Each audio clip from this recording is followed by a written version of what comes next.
സംസ്ഥാനത്ത് വിവിധയിടങ്ങളിൽ വൻ ലഹരിവേട്ട.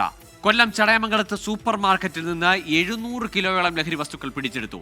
രഹസ്യവിവരത്തെ തുടർന്ന് അർദ്ധരാത്രിയിൽ എക്സൈസ് നടത്തിയ പരിശോധനയിലാണ് വിപണിയിൽ 10 ലക്ഷത്തോളം രൂപ വില വരുന്ന ലഹരി വസ്തുക്കൾ പിടികൂടിയത്. കൊച്ചിയിൽ 40 ഗ്രാം MDMA-യുമായി കാസർഗോഡ് സ്വദേശിയും പിടിയിലായി.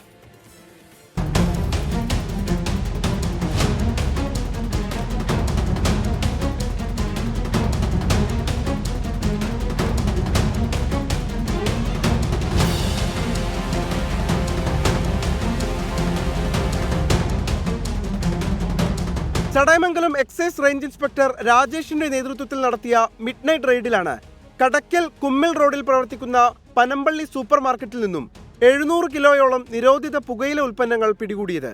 വിപണിയിൽ 10 ലക്ഷത്തോളം രൂപ വില വരുന്ന ലഹരി വസ്തുക്കളാണ് പിടികൂടിയത്.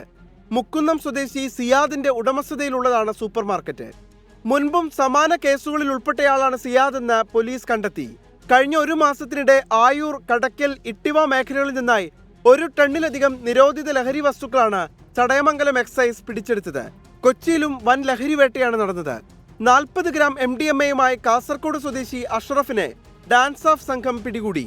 കണ്ണൂർ മുണ്ടേരിക്കടവിൽ 14 കിലോ കഞ്ചാവുമായി പശ്ചിമ ബംഗാൾ സ്വദേശികൾ പിടിയിലായി. ഇരുവരും താമസിക്കുന്ന വാടക വീട്ടിൽ നടത്തിയ പരിശോധനയിലാണ് കഞ്ചാവ് കണ്ടെത്തിയത്. വളപട്ടണത്ത് നിന്നും 5.5 കിലോ കഞ്ചാവുമായി 2 ഉത്തർപ്രദേശ് സ്വദേശികളും അറസ്റ്റിലായി. ഇവർക്കൊപ്പം ജോലി ചെയ്യുന്ന തൊഴിലാളികൾക്ക് വിൽപ്പന നടത്താനാണ് ഒഡീഷയിൽ നിന്ന് കഞ്ചാവ് എത്തിച്ചതെന്ന് പ്രതികൾ പോലീസിനോട് പറഞ്ഞു. വിവിധ ബ്യൂറോകൾക്കൊപ്പം 24 കൊട്ടാരക്കര.